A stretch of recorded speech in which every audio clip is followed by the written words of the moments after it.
bandido é tatuagem no peito, peito, peito, peito, peito, peito.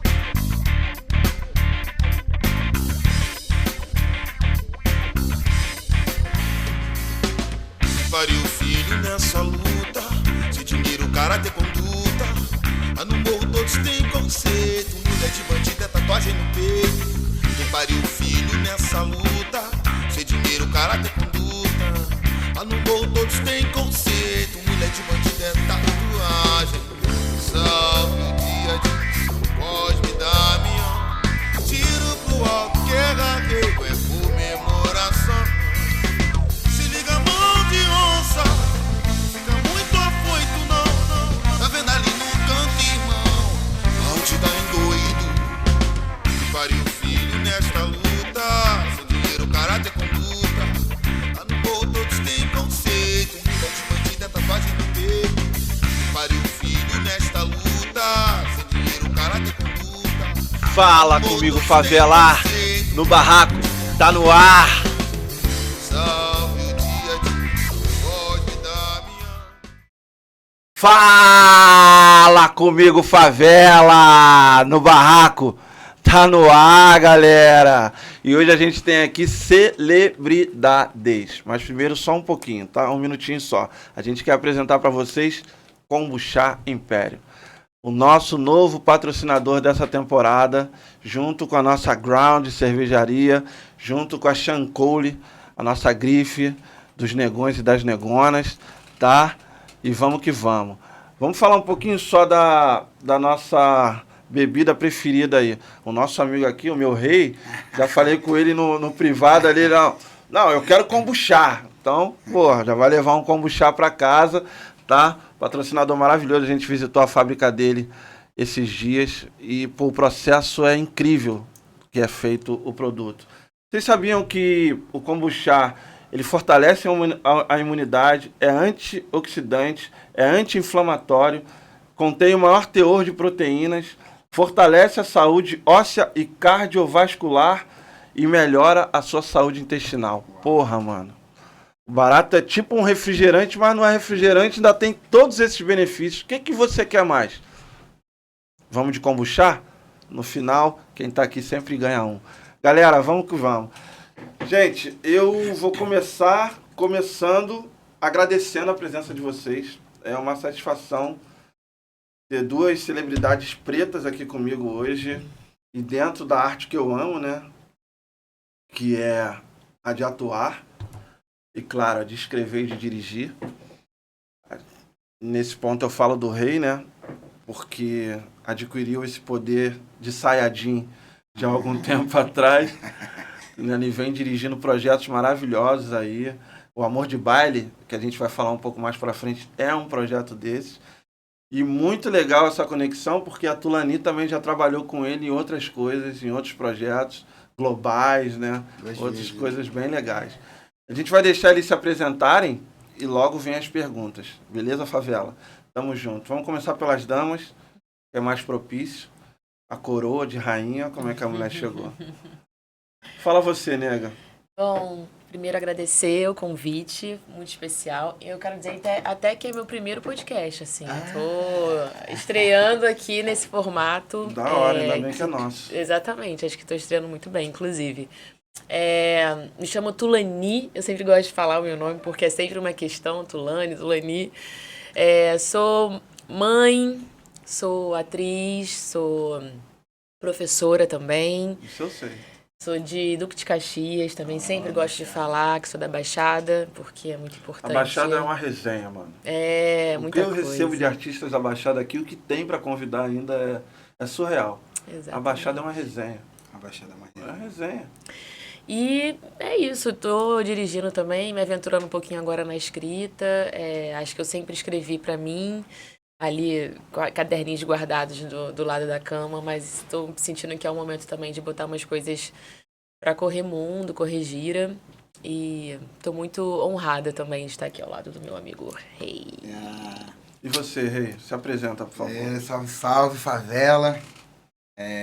Sempre uso um bordão que é Mesquita no mundo, Rei Black na voz. Então, Mesquita no mundo, Rei Black na voz, quem me acompanha sabe. Essa parada. Sou cria de Mesquita, com muito orgulho. sou da Baixada e fico muito feliz de estar aqui também com Tulani. Não é a Tulane, é a Tulani. Isso. Que a gente já teve a oportunidade de trabalhar juntos, né? Na emissora. Enfim, atingindo um público muito grande, onde a gente também não se conhecia. E a partir disso a gente não fizemos juntos, mas estávamos no mesmo produto. A gente, inclusive, se mandou mensagem, Se mandou mensagem, trocou e tal. Foi exatamente. E é isso, tô aí, sou ator, sou diretor, sou agitador cultural. Eu escrevo, mas não é o meu forte, o meu grande forte. Eu prefiro me expressar a partir das imagens e das emoções. Que da hora, gente. Então, a partir desse momento, a gente busca as informações mais dentro da mente desses dois personagens. Para mim são dois personagens maravilhosos. Aqui em off, Rei Black e eu, a gente estava conversando antes da nossa Rainha Preta chegar. E a gente estava falando sobre histórias, né? E como a gente conheceu a arte, né? O Rei estava... E como quase a gente desistiu da arte por conta de algumas coisas que aconteceram na caminhada. E o Rei tava contando, e vai contar um pedacinho disso para vocês, de porque ele quase desistiu da arte, quase desistiu de se tornar esse cara tão grande e com potencial tão promissor no que faz. Porque, para mim, as coisas aconteceram muito sem noção na minha vida, né? Mas tem gente que nasceu focado nessa parada. Tá ligado? Eu nunca quis ser ator, eu falo abertamente, mas a arte ela me abraçou, entendeu? Eu sempre fui músico, música eu sempre soube que eu seria, porque eu canto desde 7 anos de idade. Agora ator foi uma coisa, e na escola a galera sempre falava, não, você é muito engraçado, você tem que fazer teatro, não sei o quê, e eu nunca, não, que teatro, que e tal, mas já com o Rei foi diferente. Conta um pedacinho de como foi a tua história, irmão, esse teu começo que quase te fez desistir, mas do nada o bagulho deu uma reviravolta e foi parar lá na China. Cara, esse episódio, na verdade, eu comecei com 14 anos, na Baixada, no Projeto Fama, que é uma escola que existe até hoje em Nova Iguaçu, fábrica de atores e materiais artísticos, que foi, enfim, meu grande pontapé inicial. Mas teve um período, um episódio, sei lá, eu tava formando ainda, né, a minha identidade, formando o meu senso crítico, né? Tinha ali 17 anos. E que é um momento muito perigoso, né? Pra esse lugar de... Principalmente pro homem preto, né, cara? Exatamente, da gente despontar para vários caminhos, né? Muita gente te apontando. Exatamente. E pouca gente te ajudando. E pouca perspectiva, né? Porque é isso, a perspectiva a gente vai... Acredito que hoje a gente ainda esteja formando perspectiva, né? Essa tal perspectiva de chegar em algum lugar e tal. Mas eu tinha 17 anos, eu fiz um teste para um musical, na época. E aí tava eu, Hudson, Ricardo Lopes, são meus grandes parceiros. E eu fiz o teste, passei, ok. A gente começou uma preparação musical. E aí no segundo dia de preparação, eu não atingi uma nota.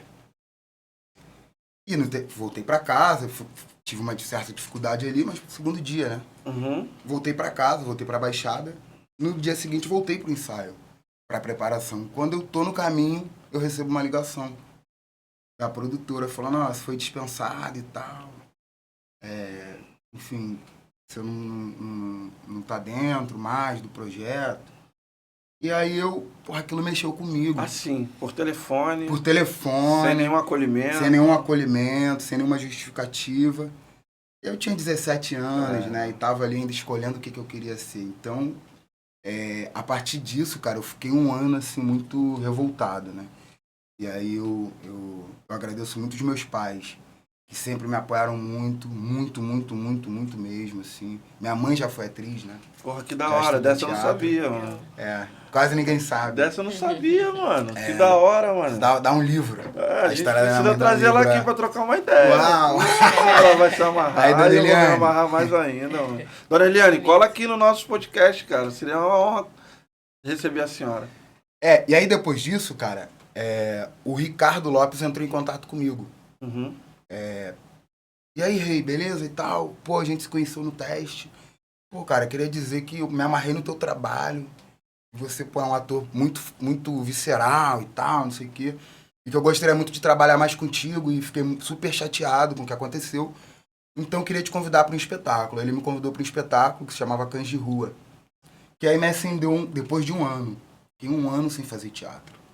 Depois de um ano, conseguindo ali lidar com as minhas emoções. Era adolescente, jovem, né? Com todas aquelas informações. E aí eu fiz esse espetáculo com o Ricardo, que me reacendeu um farol. E eu lembro de uma coisa que meu pai falou, que foi a primeira vez que eu tinha saído de casa para fazer teatro, porque antes eu fazia na Baixada. Eu lembro que meu pai falou assim, filho, às vezes uma porta se fecha para uma bem maior abrir. E eu não entendi na época. Só ficava com aquilo ali, pô, por que essa mulher fez isso e tal, não sei o quê, uma mulher branca, né? Isso, totalmente colonial. Uhum. Se a gente for pensar em história, isso é totalmente colonial. Com certeza. E aí, cara, no meio disso tudo, eu vim pro centro da cidade fazer essa peça. A Adriana Rolim, minha amiga em comum. Em comum, Não sei se você conhece a Adriana Rolim? Que é uma atriz e tal. É. A Adriana Rolim me liga pra fazer teste para um espetáculo, que é o Salina. Né? Foi o Salina. E ela falou, Rei, acho que tu tem que fazer, entendeu? Você tem que precisar soltar um pouco disso aí e tal. Porque ela acompanhou muito a minha trajetória e ela acompanhou uma fase da minha vida que o grande público não conhece, que foi minha adolescência, onde eu, enfim, enterrei muitos irmãos, muitos amigos, né? E a gente ali juntos, muitos lutos, né? Uhum. A vida preta, a nossa vida na comunidade, na Baixada, nas periferias cariocas, ela é resumida a isso, né? São muitos lutos. A gente, tempos de festa e tempos de luto. Exatamente. A gente também não pode dizer que a gente não festeja a vida, porque eu acho que é o lugar que mais festeja a vida. Certeza. É o morro, é a favela, é a Baixada, é a periferia. Mas também, quando vem as pedradas, irmão, é só pedrada. Exatamente. E aí continua, meu rei. E aí, cara, eu fiz o teste pro Salina e Passou. passei. Ele passou, tá, senhora? Eu passei. Tá, senhora branca? Ele passou. Eu passei. E dentro do processo, não tinha os personagens ainda não estavam escolhidos, né? Uhum. E eu lembro que tinha um personagem que era o Conê, que foi o personagem que eu fiz, que era exatamente Filho do Ódio. Que era o personagem que vinha na história pra vingar a mãe. Era uma tragédia africana e tal.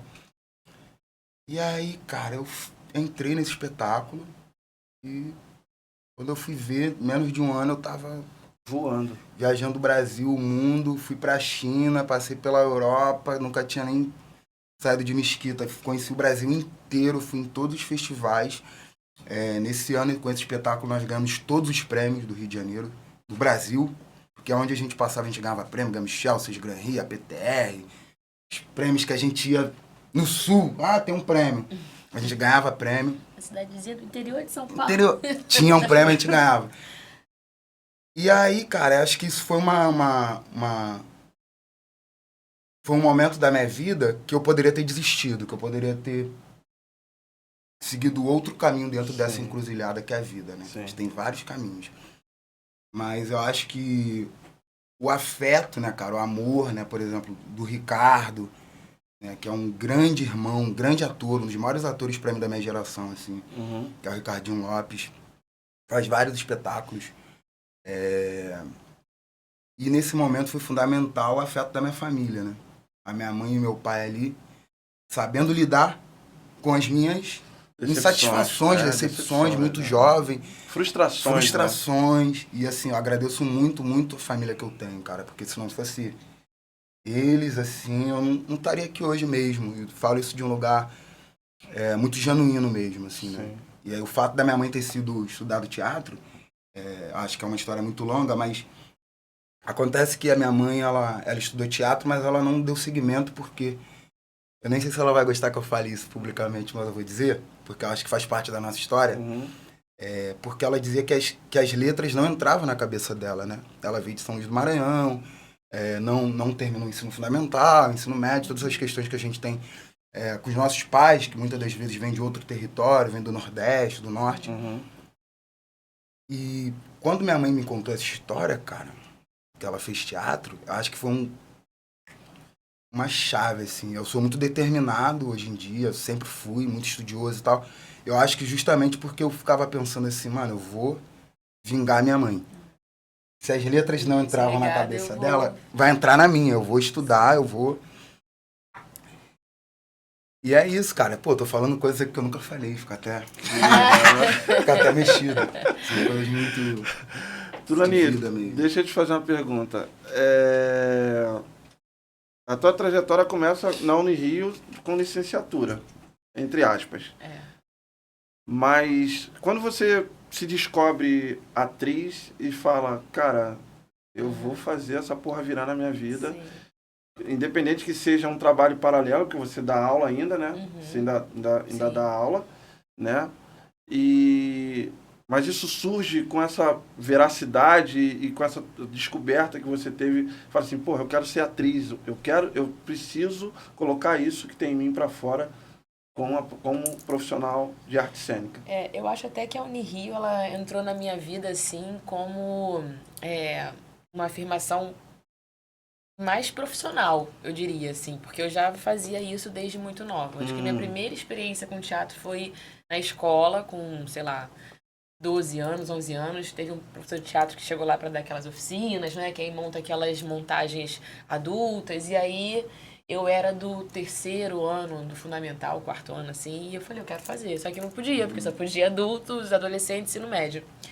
E aí eu fui lá e falei, mas eu queria participar. Ele pensou uma proposta de fazer uma fábula, e aí ele ia pegar os alunos mais novos da escola para fazer a abertura daquele espetáculo. E aí tiveram outras crianças, obviamente, mas era, sei lá, Cigarra e a Formiga, eram só 2 ou 3 personagens, uma coisa assim. Aí ele fez como se fosse uma competição, né? E quem queria participar, todo mundo ia estudar o mesmo texto, no final ia ser um eleito para apresentar. E aí a minha dupla ganhou, meu trio ganhou, e a gente apresentou a abertura do espetáculo e em todas as salas. E eu já em casa era muito de, sei lá, botar toalha na cabeça, ficar imitando os personagens da novela, sabe? Já tinha imitava muitas pessoas, sempre gostei de imitar, contar a história imitando, sabe? Até hoje eu sou assim. Mãe, aí a pessoa chegou pra mim, ela fez não sei o quê, e aí todo mundo falava, cara, você tem um negócio aí. E minha mãe também tinha feito teatro na escola, tinha uma vontade de ser atriz e tudo mais. E aí eu lembro que no ensino médio eu descobri o teatro no SESI Caxias, na época. Me inscrevi, aí acabei não começando naquele semestre, a minha mãe entrou, aí eu entrei e aí, enfim, entendi que a minha parada era isso mesmo, não tinha nada. Você foi nada. no SESI Caxias de 2005 a 2009. A 2009, atuando na companhia, ganhei meu primeiro prêmio no Festival do Rio de Janeiro, eu nunca nem tinha vindo direito aqui pra Zona Sul, fazendo um personagem bem-vinda do espetáculo de Arthur Azevedo, né, Capital Federal. E era assim, essa mulher negra, né, que sai do interior e tal, e vai trabalhar numa casa de família, mas ela era muito inteligente, assim, então acho que foi muito presente, assim, ter feito a bem-vinda. E aí, no festival, ganhei o prêmio, aí o diretor do festival falou, cara, e naquela época, né, não temos quase mulheres pretas, sabe, assim, boas atrizes. Você veio da onde, né, que você surgiu, vamos, sei lá, você tem que fazer TV, não sei o quê. E eu assim, né, mas... Enfim, faço isso estou pelo menos 5 anos trabalhando com isso lá em Caxias, na Baixada, né? E aí fiquei como, digamos assim, amadora, né? E aí peguei tudo que eu fiz, tirei meu DRT, e eu lembro, isso me marcou muito. E aí isso, o Unirio estava bem longe. Meu pai, como veio de um lugar muito pobre de Minas Gerais e tal, e foi o primeiro a ter a sua formatura na universidade depois de muito mais velha, meu pai começou a faculdade, sei lá, com 40 anos. Você tem que estudar, tem que fazer uma faculdade, não sei o que, papapá. Enfim, aí eu falei, não, mas eu quero tirar meu DRT porque eu posso tirar. Peguei tudo que eu fiz, tirei meu DRT. Pensando, eu vou me profissionalizar porque eu já quero trabalhar com isso. E aí eu lembro, isso me marcou muito na época. O fiscal, na época, ele falou assim, olha, você tá dando um passo que é o seguinte, você tá pegando seu DRT provisório, você tem 1 ano aí pra fazer um trabalho profissional pra você conseguir o seu definitivo. Tem certeza? Né? Porque... Você fez, né, teatro ali na Baixada, coisa muito mais séria, não sei o que. Eu falei, não, vamos fazer. coisa vai pra frente, vai virar. E aí depois que eu tirei meu DRT, eu comecei a fazer, tipo, tudo era teste, comecei, sei lá, e você parece que entra num túnel, né, os amigos mandando teste pra elenco de apoio, não sei o que, comecei a me enfiar em tudo quanto é buraco, fazer teste, e aí consegui pegar um trabalho profissional na Record, que foi a Marlene da Lei e Crime, que a gente até falou que fizemos, né? Eu participei. E foi muito legal, assim, foi um trabalho muito duro, e foi um trabalho na época que teve uma audiência absurda. Lei e Crime foi. E esse episódio, inclusive, bateu porque, né, cortavam o cabelo, assim, tinha uma exposição da violência muito forte, né? Uhum. E aí depois disso que eu decidi entrar na universidade, porque eu comecei a entender também o que é fazer arte no nosso país e principalmente na cidade do Rio de Janeiro, né? E aí eu falei, Mas você cara... acha que é diferente em outras cidades? Acho que o apoio acho um pouco... Não, é mais viável? Não digo nem em relação ao apoio, eu digo em relação a... Porque, por exemplo, eu, quando fazia teatro, fui em alguns festivais em São Paulo que eram em cidades pequenas e que a cidade tinha um movimento, ainda que pequeno, de festival, sabe, de uns festivaizinhos e tal, em vários lugares, assim. Nesse ponto eu concordo contigo. E aqui no Rio, é a gente faz uma concentração, primeiramente, né? Tipo assim, da onde a gente vai assistir, quem vai estar se apresentando, né? Quem vai ter, de uma certa forma, relevância para estar naqueles palcos. E se menospreza muito, por exemplo, a cena cultural das periferias, que são incríveis, né? Assim, então, mas assim, eu falo de uma época que a gente não tinha, por exemplo, festival de teatro em Caxias, dessa época. Na verdade, Entendeu? Quanto tempo o teatro de Caxias existe? Qual, Cara... Raul Cortez? Já tem muito tempo? Eu acho que... Será que ele tem 20 já? Não sei. Eu não lembro da inauguração. Porque ele... eu entendo o que ela está falando, porque para você, por exemplo, ver um espetáculo grandioso, você teria que vir para o Rio de Janeiro. Hoje você tem um teatro de uma qualidade... Dizem que o Raul Cortez é muito bom, né, cara? A estrutura é muito boa. Sim, sim. É muito bom. Só que o problema, eu não digo nem só o carioca, mais o carioca, tudo bem.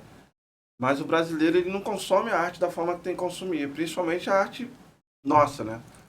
É muito mais fácil você ver um streaming gringo do que você ver um streaming brasileiro. Eu não sei por quê. Porque as nossas histórias, para mim, eu acho que são muito mais interessantes do que as histórias gringas. Porque a maior parte são fictícias. Aqui não, a gente vive a realidade. Enquanto eles estão fazendo o Rambo lá, me desculpe, Silvestre Stallone, a gente está fazendo o negócio acontecer aqui de verdade. Tá contando história de verdade, mano. Tá? De verdade mesmo, mano. Como agora o Júnior do Afro Reggae tá contando a história do jogo que mudou a história. Entendeu?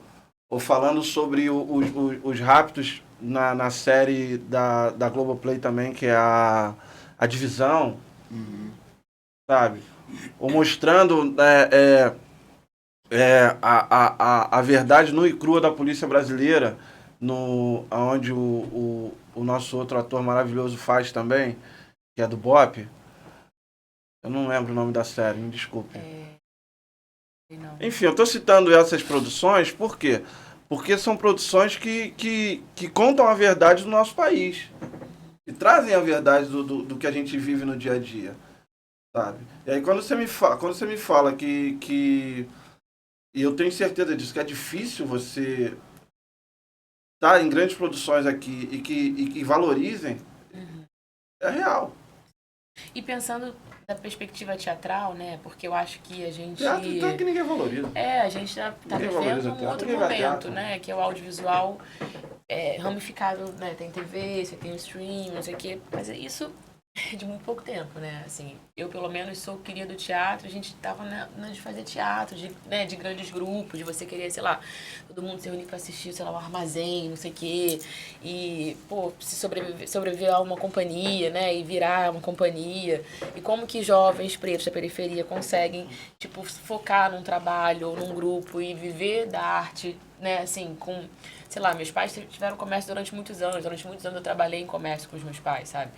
E, assim, vindo de uma família, tanto de pai quanto de mãe, de pai mais, assim, que eu ajudei, por exemplo, a alfabetizar minha avó. Então, também tem um lugar do tipo assim, cara, você vai trabalhar, o que você faz da vida, sabe? Você vai ficar nessa até quando? Porque, assim... Não, e principalmente pra gente, Você pra gente preta. Eles não fazem essas perguntas pros atores brancos, não. Eles só fazem Não, essas perguntas mas para os é porque atores eles tinham pretos. oportunidades. Porque os brancos tinham oportunidades, digamos assim, né? Tipo, se você nascesse lourinho dos olhos claros, tem que ser modelo. Tem que... Pô, o que não tá na TV? Tão linda! Mas, né, sabe, assim, eu tô falando de uma época, a gente sabe, a gente, né, bem contemporânea a isso, que a gente não tinha esse lugar da beleza, do cabelo crespo, Daí a Barbie, da né? mulher preta. Vocês acreditam que até hoje as Exatamente. pessoas perguntam por que eu não corto cabelo? É nesse nível. É, exatamente. E lá É nesse atrás nível. era muito pior, né? Porque hoje em dia a gente ainda consegue trazer referências positivas, né? A pessoa, enfim, vai se esforçar sempre para nos diminuir, mas a gente tem referências, né? Hoje em dia, pessoas negras em lugares, de posições de poder, de visibilidade, relevância, que estão muito confortáveis com a sua imagem, a gente se pauta nisso. Mas a nossa época não era bem assim. Então, eu fui para a universidade também, eu fiz licenciatura em teatro, num lugar de, assim, cara, isso é uma profissão, sabe? Se estuda para trabalhar com isso, para viver com isso. E, assim, quando eu comecei a chegar perto um pouquinho da TV, que eu fiz meus primeiros testes e que foram elogiados e tal, mas eu entendi, sabe, a dinâmica na própria Record, assim. Eu raspei a cabeça para fazer a personagem. E eu raspei a cabeça porque eu falei, cara, vamos nessa. Hoje em dia eu olho para trás, a própria emissora, assim, não me deu... Foi só um tipo, parabéns. E porra, foi um episódio que bateu audiência na Globo no dia, sabe? Assim, foi uma puta de uma transformação, entendeu? Assim, não foi só beleza, você serviu pra isso aqui, e foi uma personagem que foi muito violentada, então, assim, obviamente meu corpo estava totalmente adequado a isso. No final, sei lá, fui falar na época com a diretora de elenco geral, assim, mas as pessoas falavam assim, nossa, foi muito legal, você vai virar queridinha da casa e não sei o quê, todo mundo elogiando o seu trabalho. E eu nunca mais fiz absolutamente nada lá. Entendeu? Nada, nada, nada. E aí eu falei, cara, entendi o game, sabe? Assim, acho que eu tô entendendo esse jogo e eu preciso me preparar pra ele, porque já entendi que talento não é o suficiente. Psicologicamente, mentalmente. Tudo, Senão você pira. financeiramente, principalmente. Você pira. Também, sabe? Porque, assim, eu acho que pra nossa classe, a nossa geração e, enfim, o que a gente representa, o dinheiro, ele tem um papel fundamental em determinados espaços, assim, sabe? De acesso mesmo. Então, e financeiramente, de você cobrar pelo que você está fazendo, Que se sabe? valorizar, né? Se valorizar nesse sentido, porque a gente às vezes entra numa, né, tipo assim, de, não, vamos lá, faz, é legal, a ideia é legal, e aí? Mas tem um carinha aí do seu lado que tá ganhando e tu tá ali. Só vai saber no final do projeto, tipo, você fica... Caraca. Você fica... a gente, no momento da nossa carreira, a gente tenta tanto transparecer o nosso trabalho, colocar para fora, colocar para as pessoas verem, que a gente acaba não se importando com isso, mas na verdade isso é muito mais importante, porque até para quem vem depois da gente, a gente realmente tem que levantar a cabeça e falar assim, não, mano, eu vou fazer se você me pagar isso aqui. O meu trabalho tem que ser valorizado, tanto quanto o trabalho do amiguinho ali. Exatamente. Entendeu? Você falou desse ponto de cortar o cabelo e não ter tanta, depois ter tanto relevância para editor, para emissora, né? Eu lembro daquela menina que cortou o cabelo na novela do Câncer, né? Sim. E que foi foi a cena da vida dela, que até hoje dela, lembra que mudou a de vida tudo, dela, né, exatamente. cara? É coisa de louco. Negão, quando você idealiza a Confraria do Impossível, você tinha qual o ideal, primeiramente?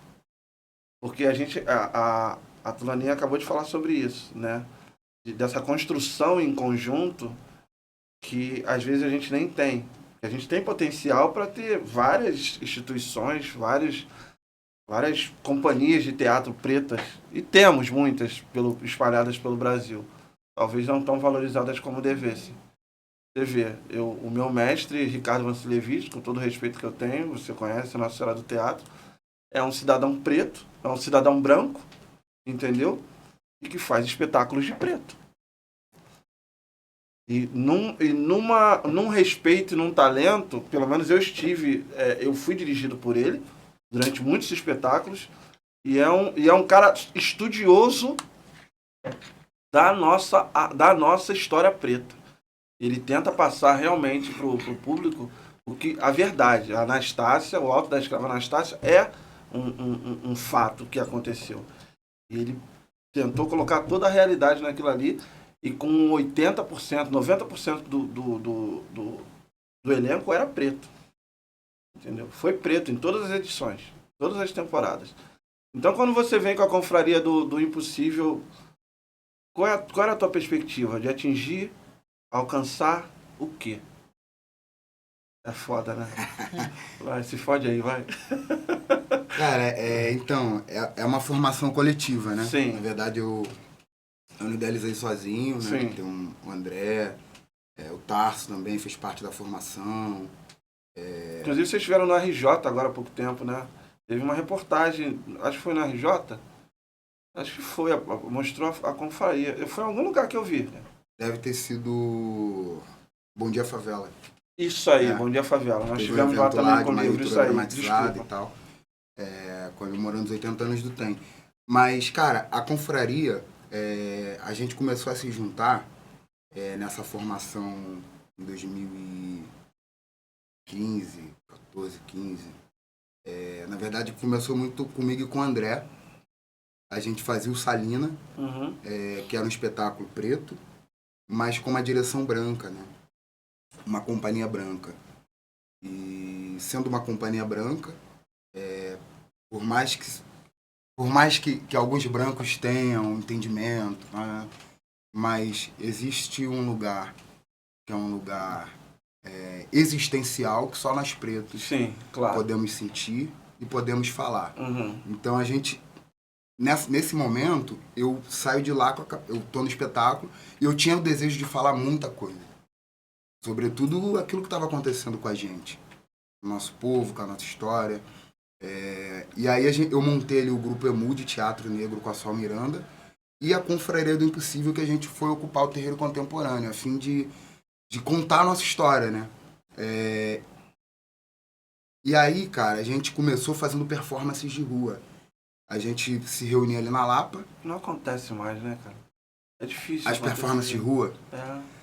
Então, acabou ficando muito precário, né, pós-pandemia. Muito mais precário do que já era. Já era e acabou ficando muito mais. Primeiro porque você não podia ir pra rua. Uhum. Né? E a gente surge antes ali, pega esse rompante da pandemia. Mas antes disso a gente fez muita coisa. E a gente surge a princípio, cara, assim, muito nessa ideia de fazer uma arte de enfrentamento mesmo.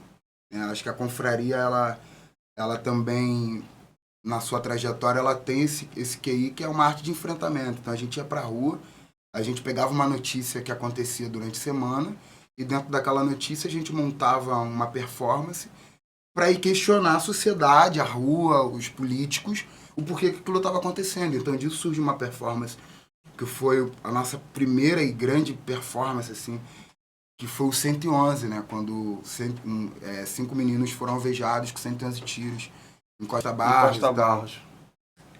E aí a gente pegou um carro, nós pegamos um carro na época. Era eu, André, Tiago, Elmir e João Nazaré. A gente pegou um carro, botou todas as estatísticas.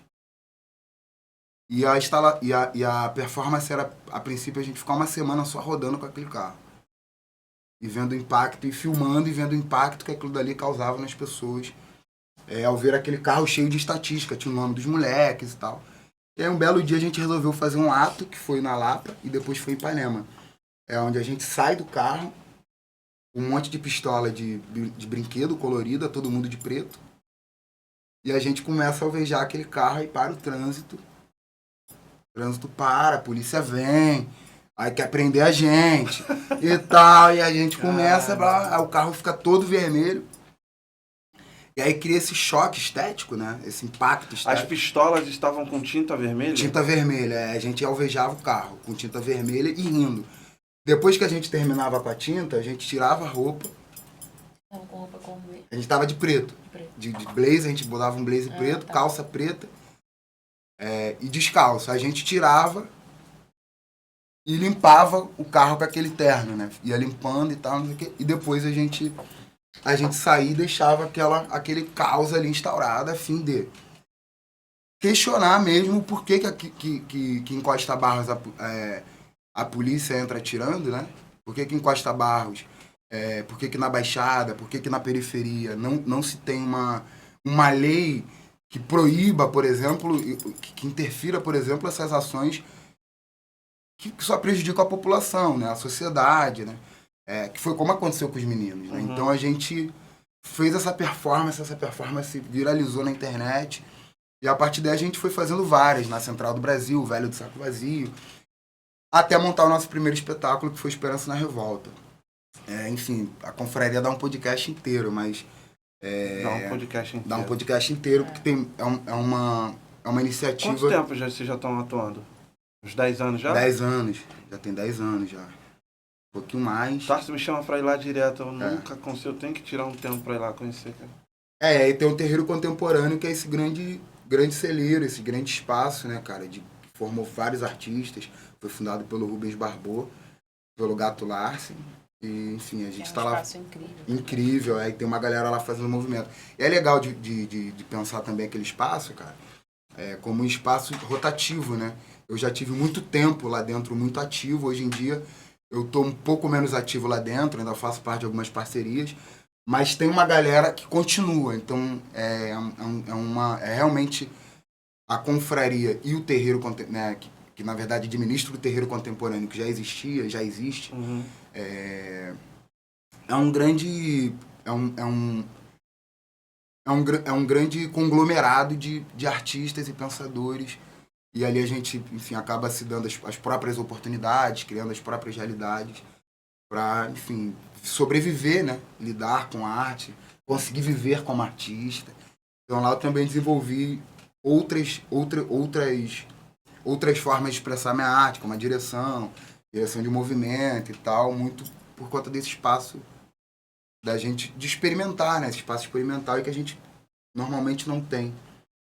Então, enfim, a confraria ela surge a princípio como um lugar de enfrentamento, e aí depois a gente ganha os palcos, ganha prêmio, né? O André foi o primeiro diretor negro a ser laureado ao Prêmio Shell, com o espetáculo Esperança na Revolta. Eu lembro desse espetáculo. Você lembra? Lembro. A gente fez muito metrô, a gente tinha um número no metrô chamado Rádio A Voz da Senzala, que foi inclusive o que... A gente não tinha fomento, a gente não tinha edital, não tinha nada. A gente montou esse espetáculo com o dinheiro que a gente fazia no metrô. Então a gente ia pro metrô... Eu lembro desse fato também. Mano, isso era muito louco. A gente pegava ali o que cada um recebia, tirava uma parte que era pouco, sei lá, 60, 70 contas, às vezes, 100 reais. A gente pegava ali a metade, a gente botava na peça e a metade era pessoal nosso.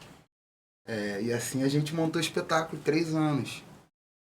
Eu lembro dessa parada. Cara, que é muita luta, né? É muita luta. Nega, em Viver a Vida, você teve uma outra aparição na TV aberta, com grande movimentação de visualização. Mas logo depois você fez Falas Negras. Qual a importância desse trabalho das Falas Negras? O que se impactou a tua vida? Cara... E claro, a vida de quem está ao teu redor, né? Sim. Você representou quem? Eu fui a manifestante, né? A manifestante. A última que fecha o quadro, que fecha o especial. Ele tinha uma preocupação, né? Uma ideia de cronologia, né? De contar certas histórias. E aí, os últimos personagens eram sobre pessoas reais, né? Então, a Lourdes e tal, enfim. Assim, de um ponto de vista muito pessoal, foi a minha retomada ao trabalho como atriz, assim, né? Principalmente no audiovisual. Porque eu estava já há muitos anos como professora e diretora, porque aí eu saí do SESI e depois voltei como diretora do SESI, né? Então eu fiquei mais alguns anos, quase 7 anos, dirigindo a companhia que eu participava. Da hora. E trabalhando com pessoas de todas as faixas etárias e tal. Aí eu engravido nesse momento e acabo saindo do SESI e acabo ficando um pouco nesse lugar, assim, o que fazer, né? Porque tinha uma faculdade de licenciatura em teatro, grávida, enfim, não sou herdeira. Então, o que fazer com esse diploma nesse momento? Desempregada, volto para casa dos meus pais em Caxias E fico aí muito confusa, né, de como continuar dando caminho para esse sonho, né, tão difícil. E aí, o que acontece? Eu volto pro Rio, porque eu consigo um emprego como professora de teatro numa escola. Que é difícil, né? Muito. Não, Quase impossível. E não era um curso extra. O teatro entrou como grade curricular dos alunos. Então eu dava aula do primeiro do fundamental ao terceiro do médio. E foi muito legal, uma escola particular, católica, assim, então tinha todo mundo. Particular. Porra, pública, eu achei que fosse pública. Não, particular. Pô, sonhei alto agora, desculpa, gente. Eu sonhei lá atrás, lá. Mas chegaremos aí, mas por enquanto não. E aí foi o que me proporcionou também ter uma grana para poder bancar uma casa e tal, e voltar pro Rio. Só que isso foi, assim, há poucos meses de estourar a pandemia.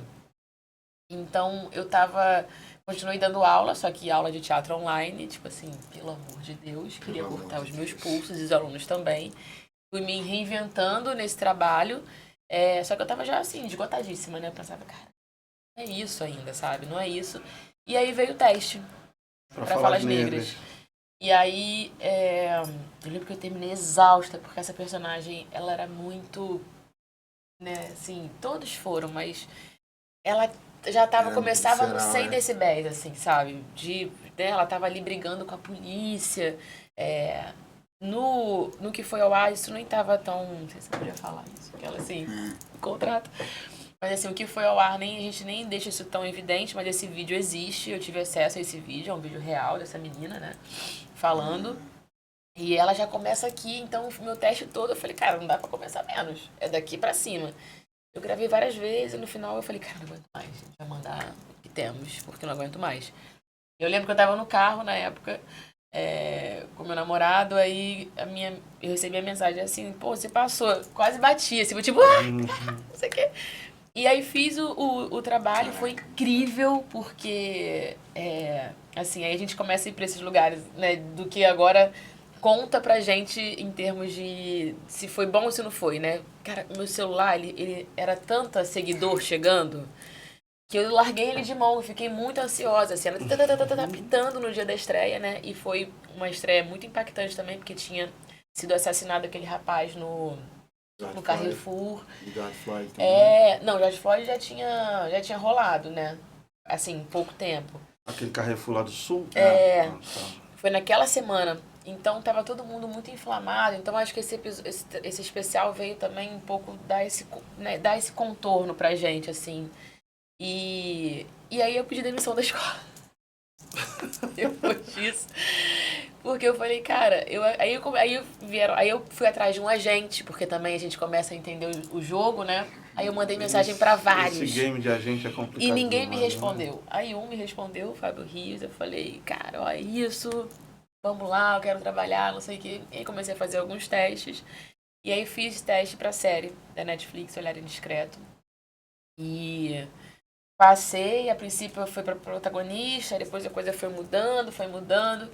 E eu me dei conta que eu não ia conseguir mais conciliar a escola. Mas eu nem tinha assinado o contrato ainda. Aí, só pra fechar, porque essa história é uma história que eu carrego com muito carinho. Enfim... Sou, né, do candomblé agora, já fui da Umbanda, enfim, acredito muito nessas energias. E era um dia 23 de abril e eu precisava decidir, né, se eu ia pedir demissão, porque eu já estava sendo envolvida em vários projetos e tava esse teste rolando, que estava mudando de personagem. Não, agora você vai ser a delegada que não vai morrer, não sei o que, aquela coisa. Nada de vir o contrato. E aí eu falei, cara, eu preciso decidir. Era 23, né, assim, de São Jorge, o Mulho. Eu falei, eu só quero uma resposta, assim, que eu tomasse a decisão, só uma. E aí veio a confirmação de que eu faria delegada, que tinha previsão para ter uma segunda temporada. Ela não ia morrer. A primeira personagem ia morrer. Eu falei, cara, então é isso. Peguei, fui pra escola, falei, agradeço muito a oportunidade, fui muito feliz. Mas estou partindo. E aí, enfim, então Falas Negras entrou na minha vida para me botar de novo no caminho, sabe? Assim, de tanto de fé no meu trabalho, de entender o impacto que, né, nas nossas histórias causam na vida das pessoas. Eu lembro que eu recebi muitas mensagens. E eu acho que às vezes a gente se preocupa muito, né? Sei lá, Ai, como ser uma pessoa inspiradora? Cara, começa sendo pra você mesmo, assim, como que você se comporta dentro da tua missão de vida mesmo, assim, se você consegue acreditar naquilo mesmo e ao ponto de fazer, porque às vezes assim, na época meu namorado falou assim, cara, mas você vai pedir demissão? Eu falo, cara, tem coisas que ou a gente, sabe, assim, vai num, eu acredito, eu boto fé ou não vai. Então, assim, eu boto fé que eu vou entrar nesse projeto e dali outras coisas vão acontecer. E isso que eu sinto que eu tenho que fazer. E aconteceram. E aconteceram. Raiz. Caraca. Vai na fé. Vai na fé. Meus dois amores. Acampamento intergaláctico. Queria muito ver você de Alien. Pô, Vai ser a pior que eu coisa não, mais eu não louca fico do Alien, mundo. mas tem uma. Filhos do uma Carnaval. Esse foi o Trabalhou clipe. bastante, graças a Deus, né? Sim. Vai na fé foi agora em 2023. Tem 2 aninhos. Sim. 3 aninhos quase. 2 aninhos, né? Entrei pra fazer, sei lá, uma participação, fiquei 3 meses na novela. Porra, iradaço. Iradaço. E essas oportunidades são bem legais, né? Porque a gente acha que... Eu entrei pra fazer um figurante e eu só falei uma palavra, nós por nós. E acabou que eu virei elenco de virou a apoio parada. e já tava ali toda hora falando e tal. E são coisas que acontecem de uma magnitude. Nego, você também teve nas Falas Negras, né? E tua personagem também foi bem impactante, né? Eu acho que também te ajudou a impulsionar muito, mais e mais a tua carreira, né? O que você tira dessa experiência? Foram os dois dirigidos pelo Lázaro? Sim. Cara, foi minha primeira experiência na televisão. Nunca tinha feito nada na televisão. Essa coisa do impacto virtual, digital, né? Também foi algo que foi muito louco, porque eu tinha, sei lá, 2.000 seguidores. Daqui a pouco, assim, eu dormi de um jeito, acordei com 7.000 seguidores, e aí saí na rua, as pessoas falando e tal. Tive ontem. Mas, cara, assim, eu sou muito, muito grato por esse trabalho ter entrado na minha vida. Eu fui convidado pelo Lázaro, e me viu no teatro. Isso na minha trajetória é um pouco comum. Alguns trabalhos eu recebo convite a partir do teatro. E a galera acha que é ao contrário, né? Se você não tem uma preparação teatral, eu sempre acreditei muito no teatro. O teatro me formou, me ajudou até na música. Eu tinha vergonha de cantar, cantava de óculos escuros, e o teatro me ajudou a ter essa liberdade no palco.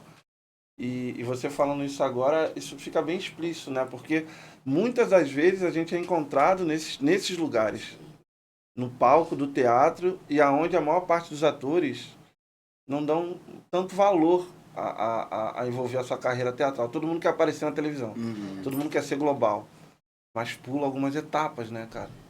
Meu processo foi o oposto, assim, na verdade. Eu não tinha a intenção de fazer TV.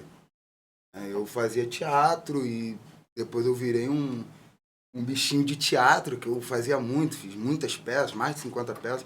Então eu não tinha muita pretensão. Mas esse trabalho surgiu, cara, a partir do teatro, né? O Lázaro foi assistir Esperança na Revolta. E, sei lá, uma semana depois eu recebo uma ligação. Tava lá no terreiro, trabalhando, a gente tava construindo o teatro. Que é o Teatro Chica Xavier, quebrando parede e tal, que a gente construiu na mão a parada, né, mano? E aí o Lázaro falou, e aí, pai, tudo bem e tal. Vou fazer um especial aqui na Globo. E aí tem 2 personagens aqui, eu queria muito que você lesse e tal, não sei o quê. Aí demorou a ficha cair um pouco, assim, né? E aí o Tarso tava comigo. A gente tava trabalhando lá, mano. Que nem quando o D2 me ligou pra fazer a Mária para os Fortes. Eu não acreditei que era ele que tava fazendo. É bem louco. Aí eu falei, Tarso. E o Tarso teve aqui também, né? Tá, Falei, Tarso. temporada passada. Que? Eu falei, tá maluco? Aí ela ficou mais Atende, porra, tá maluco? Eu falei, Lázaro, mano, pá. Faz qualquer aí coisa. falamos e tal. Aí eu fiquei meio assim em choque. Aí ele falou assim, qual foi, mano? Eu falei, mano, vamos fazer um vídeo aqui e tal, agora? Ele, vamos, mano. Ele me dirigiu, Tarso. Tarso, vamos bater o texto, eram monólogos, né? Aí eu fiz o Baquáqua e o Martin Luther King, né? Li os dois e tal.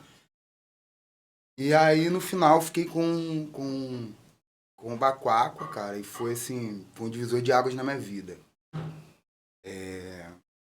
Que depois disso, cara, é isso, eu comecei a negociar dinheiro, porque no teatro era sempre muito sucateado. Eu comecei a ver dinheiro, comecei a poder trazer uma estrutura melhor para minha família, né? Comecei é importante, né? aí juntei uma equipe, né? A partir disso eu me juntei uma equipe. Até hoje a minha equipe é a mesma, que é a assessoria, Monteiro Assessoria, Del Sagarana, até hoje a minha equipe é a mesma. Então eu comecei a entender o game de outra forma, como negócio, como business.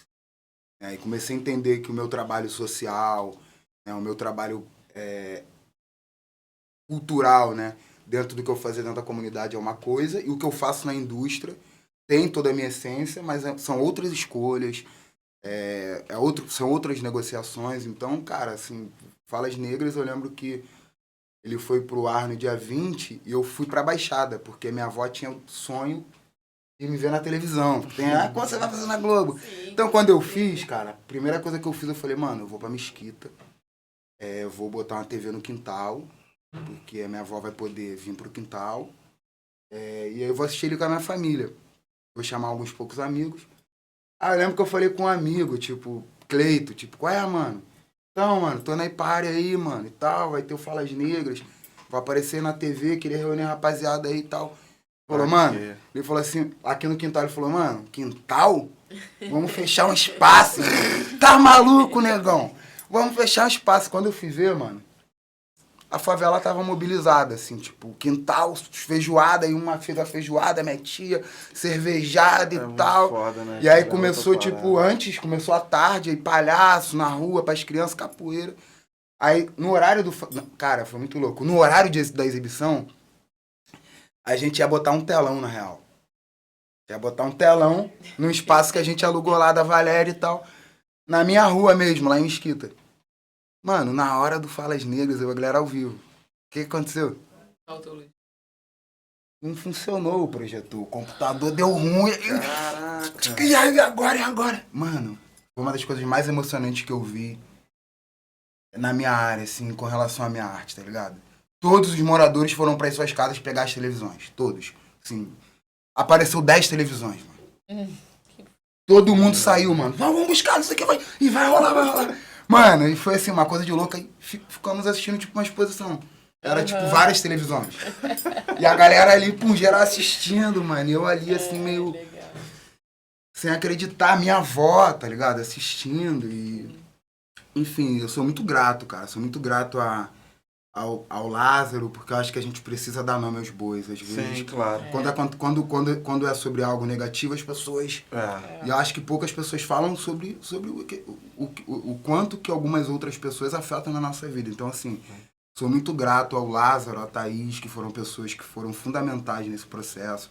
A Confraria do Impossível, que era quem, na época, estava comigo ali também, me dando apoio, me preparando, me ajudando a chegar lá, porque tinha que entregar uma parada de 2 semanas, que foi tudo muito rápido, e eu nunca tinha feito, eu não conhecia aquela linguagem. Tati Tiburcio, na preparação, Tati é maravilhosa. online ali, mas assim, essa coisa de ter na época também uma comunidade foi muito importante para eu ter segurança e chegar ali, porque... E o Lázaro, enfim, um fofo, um gentleman, né? Acho que é importante dizer essa coisa do teatro. O Lázaro é um teatro, né? Então acho que é um outro olhar, porque o meu primeiro teste na TV, que foi na Record, o diretor falou assim, nossa, você é maravilhosa, mas o que você fez é teatro, vamos fazer televisão? Falou isso? Falou isso. Mas o que você fez é teatro, agora eu quero TV. E cruzou os braços. E eu... Que assim, que porra é essa, né? O que é fazer então? Eu fiz um acho curso que... de TV, preparação para TV com o Ramos Sarrud, né? E realmente é uma coisa totalmente diferente. Totalmente diferente. Eu tinha um certo preconceito, eu confesso, com a TV. Mas acho que até sobretudo pelo último trabalho que eu fiz, cara, com a Camila. Beleza Fatal? Mano, eu percebi que existe uma sofisticação na linguagem da TV que precisa ser muito estudado. Então, por que às vezes um ator de teatro, uma atriz de teatro, quando chega na câmera, às vezes não cabe, porque a gente não tem esse estudo mesmo. A gente estuda teatro. Assim, a emoção, o que tá dentro é a mesma coisa, mas essa coisa de você não reduzir, mas de você enquadrar o que você está fazendo dentro de um espaço limitado é uma pesquisa, assim, muito minuciosa. Muito minuciosa. Mas eu ainda acho que é mais fácil, pensando, né, a direção e o projeto, a gente conseguir pegar esse ator de teatro e trabalhar do que o contrário. Uma pessoa que tá sempre ali, né? A Tati até me zoa, assim, maravilhosa. Amiga, a gente se encontrou agora, recentemente, no desfile de ensaio técnico aqui da Mangueira e tal. Ela falando, porque no dia da Falas Negras, e assim, amo Lázaro Ramos, maravilhoso, queridão, a gente se apaixonou muito. E aí rolou uma parada que a gente não sabe, né? Que faltou uma parte do texto não chegou pra mim. E eu só soube na hora. Mas assim, na hora mesmo, lá no set.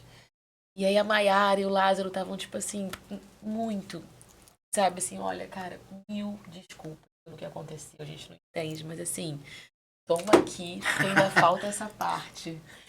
E eu era a última, porque eles também resolveram gravar em ordem de acontecimento. E eu, assim, na minha cabeça, sempre foi assim, nunca vai ser diferente, Tulani. Sempre foi desafiador e agora vai ser assim também, tu vai conseguir. E aí, o que eu fiz?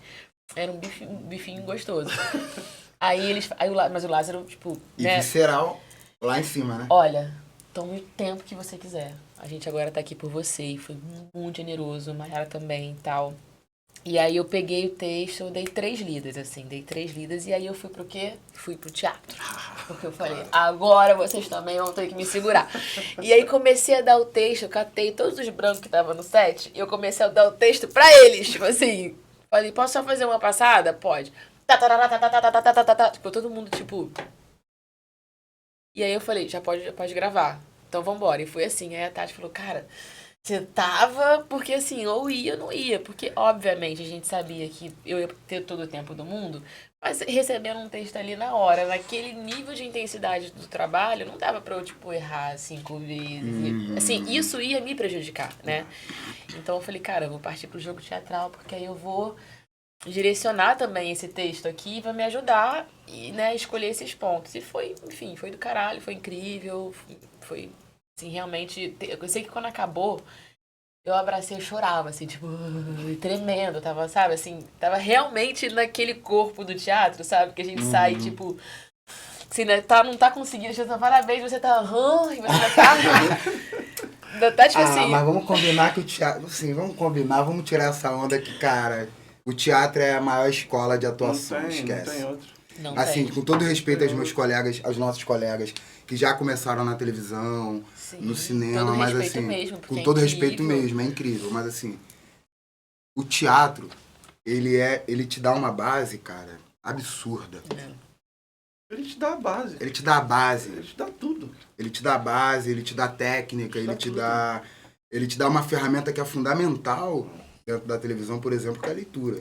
Não, e Você recebe muitos roteiros e tal. Sim. Então, assim, o teatro, ele já te prepara pro mercado. Eu sinto que, assim, cara, eu cheguei no momento no mercado, assim, né, TV e tal. Pronto, no momento certo. Cara, eu cheguei no momento Sim. certo, assim, de maturidade, de poder fazer boas escolhas, e de poder entender o que não é bom pra mim, e de saber como chegar pro diretor e trocar uma ideia, e tentar, né. E não são todos os diretores também que abraçam, Não, porque não são tem diretores que têm medo de atores, né? claro. Que ficam preocupados com todo, mas tem medo disso aqui, de olhar no olho, de falar, vamos chegar aqui nesse lugar, nessa sofisticação de sentimento, vamos desenhar isso aqui, porque às vezes não sabe conduzir. E desculpa aí, né, diretores, mas melhorem alguns, por favor. Teu próximo trabalho é em nível hollywoodiano. E já tá pra sair ou a gente tem que esperar mais um pouquinho? Cara, então, esse aí ele... Eu acho que não sei ainda, assim, eu não posso falar muito dele. Não, uma tudo questão bem, a gente contratual, entende, eu entendo. Mas ele saiu esse final desse ano, no começo do ano que vem. Tá, Só ó. isso que nós podemos dizer. Galera aqui quer ver o nosso nego, tá passando Beleza Fatal, acho que já também vem pra uma TV aberta, acho que em março, que eu fiquei sabendo. Março, na Band. Fofoca rola solta, entendeu? Também tá em Mania de Você, fazendo um trabalho espetacular. Uma coisa que ele nem esperava, já fez. Cadê? Vai na Fé, Beleza Fatal, Agora a mania de você e o Negão continua indo. E continua indo. E vamos que vamos. Só vai. A gente espera o quê desse começo de 2025? Tem um filme que eu acho que eu ainda não posso falar. Também não né? fala. Então. Contratos. Em abril, tá chegando aí uma participação bem gostosa. Acho que me senti... É o da Netflix? Não. Não, tá na Globo. Tá na Globo. Globo Filmes. Globo Filmes e trabalhando com uma galera grande, assim, sabe? Você também é grande. Exatamente. Mas assim, grande, tipo, que essa galera que tá na TV há muitos anos, anos, sabe? Que, sei lá, Tony Ramos, entendeu? Ah. Assim, uma coisa meio... Nesse universo, né? De respeito também, essa galera que já faz há muitos anos. Então, me senti um pouco... Vamos aqui, minha filha, pode ir, vamos. Seja bem-vinda. Agora, tá preparada pra estar com a gente aqui, né? foi bem gostoso, assim. Vai estar uma participação, assim, não é nada... não é não é todo filme, mas vai sendo um projeto bem legal, que muito diferente do que eu já fiz, assim, das coisas que eu já fiz, né? Eu acho que todo artista quer poder estar vivendo muitos papéis, né? E eu estava até lendo aqui hoje, se eu não me engano, a Adélia Sampaio, né? Que foi a primeira mulher negra a fazer um filme de longa-metragem no Brasil, em 1984. Em 1984. E ela fez, eu tava assim, Amores Malditos, que é a história de duas mulheres que se apaixonam e vão morar juntas. Eu falei, cara, não barato, né? Que lá em 1984, a primeira mulher negra que faz um longa-metragem vai falar sobre o amor de duas mulheres. E assim, eu acho muito importante, eu acho que isso é uma militância que a gente tem diariamente. Sou mãe de um menino negro. Acho que a gente tem mais aqui contar as nossas histórias mesmo. Tipo, cara, a gente não tem uma série de zumbi, mano. Se fosse, tipo assim, se essa história fosse passada nos Estados Unidos, tinha, uma série. Cara, eu vou te dizer, eu tô indo pra Minas pra participar de uma série de zumbi. Graças a Deus. Pô, graças a Deus. O Leandro Firmino tá fazendo. Graças a Deus. Ainda bem. Entendeu? A gente tava falando. Tô ligado, Bruno Mendes. Ele é que tá dirigindo. Porra, então é Um isso, zumbi sabe? bem high-tech. Mas é zumbi. Traga as nossas histórias, né, assim, por muitos olhares, mas é bom também poder viver outros papéis, assim. E aí esse filme, faço uma diretora, né, então também é legal, assim, de poder brincar com outros corpos e outras narrativas que não necessariamente passam, né, pelo nosso corpo racional, assim, né? Uma mulher preta, então vamos lá. Vamos também personagem. Vamos em frente para muitas coisas que a gente quer falar, também quer contar. Acho que vai ser legal. Gente, eu tô... Não tem nem palavras, cara. Maravilhoso receber vocês aqui. Infelizmente, como o Rei falou, histórias muito... E a gente vai tem ficar pouco até amanhã tempo, aqui, né? Entendeu? A troca de ideia é maravilhosa. Cara, importantíssimo todas as falas que nós tivemos aqui hoje. Falas negras. Né? E eu queria agradecer a presença de vocês, muito mesmo. Aqui a porta está aberta para vocês sempre, que vocês quiserem estar aqui conosco, para contarem novidades, contarem o que está acontecendo. Tá? A gente queria agradecer a Império Kombucha, queria agradecer a Ground também por estar com a gente, a Shankolo Brasil. Comprem um livro para a gente poder botar esses dois atores para estar fazendo o nosso streaming, o nosso filme. E tem papel para esses dois lá. Já tá registrado, hein? Tem papel. Não, eu tô dizendo. Eu escrevi, eu vou co-dirigir e quero esses dois lá. Tá? Então comprem um livro para ajudar a gente, tá? A gente poder viralizar isso aí. Gente, agradecer sempre a nossa casa, né? Que é o Banco Acredita, que está aqui com a gente sempre, abrindo esse espaço maravilhoso para a gente receber essa gente maravilhosa, tá? E essa terceira temporada tá isso aí, ó. Tá demais, tá incrível, espero que vocês não percam. Fala comigo, favela, no barraco, tá no ar.